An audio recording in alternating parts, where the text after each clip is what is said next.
maar hadden moeten weten dat u zichzelf herhaalt. Mevrouw geschiedenis, wie toont er nou interesse in al die wijze lessen die u al eeuwen geeft?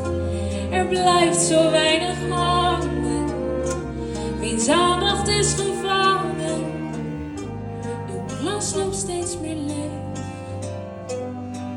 Dit nooit meer klinkt na iedere strijd,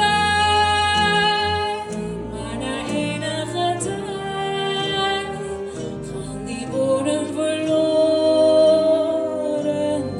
Steeds opnieuw worden offers gebracht, wint de honger naar macht tot de vredige tijd.